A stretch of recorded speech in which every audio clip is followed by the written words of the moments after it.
Congratulations on your purchase of one of the best fish finders out on the water. With a Garmin on board, you have some great fishing days ahead. Our fish finders make use of exclusive technology that gives you a clear picture of what's beneath your boat.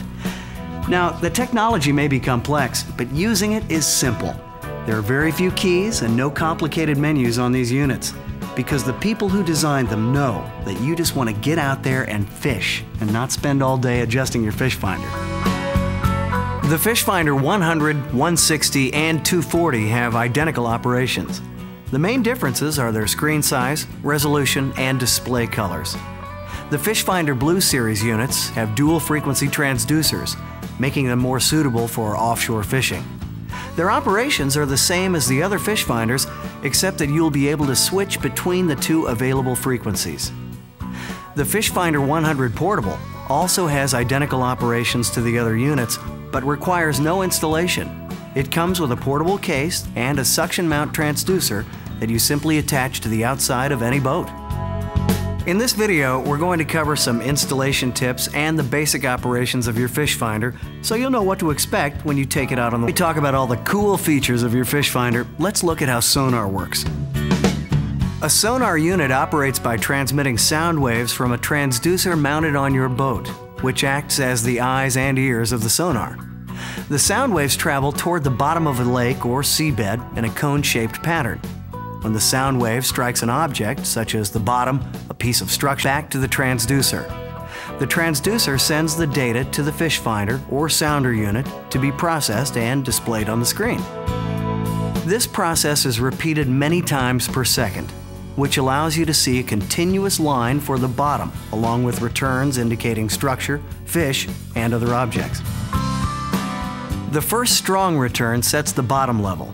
Weaker returns show the detailed data. The stronger the return, the darker the color that gets displayed on your unit. Weaker returns are displayed in lighter levels of gray. This allows you to see fish even when they're suspended in thermoclines and structure. That's basically how your fish finder works. Now, let's find out how this information can help you improve your fishing. This video is produced by people from Garmin, who made your fish finder and know the product best.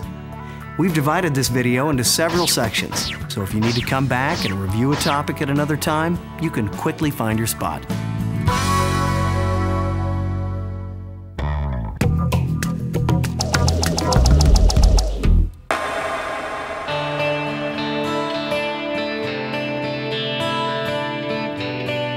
You may be anxious to get out there and start using your new fish finder as soon as possible, but there are some very important installation steps you must complete first.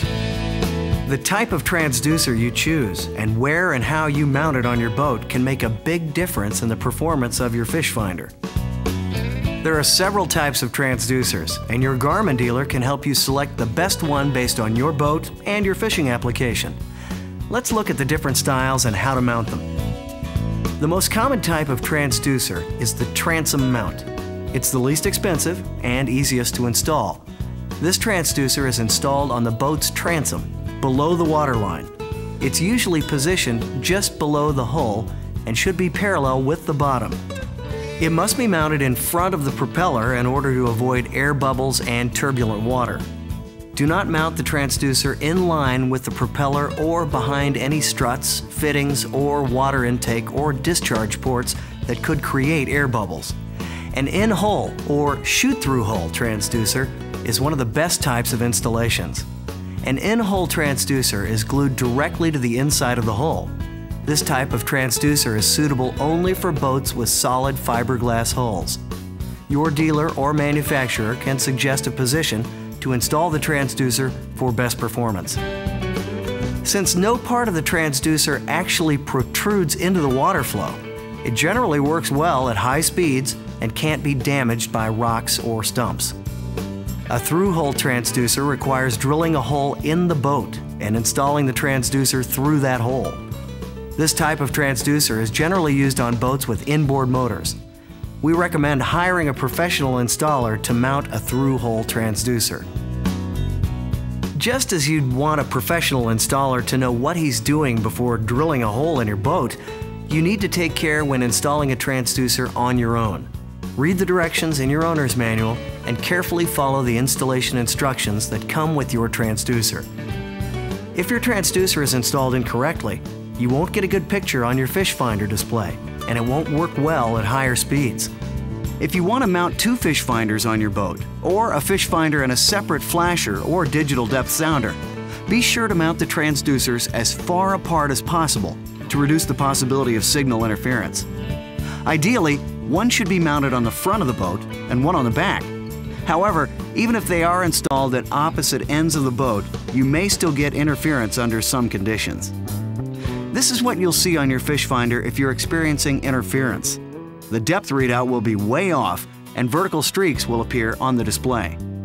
To correct the problem, reset the fish finder by turning it off and then on.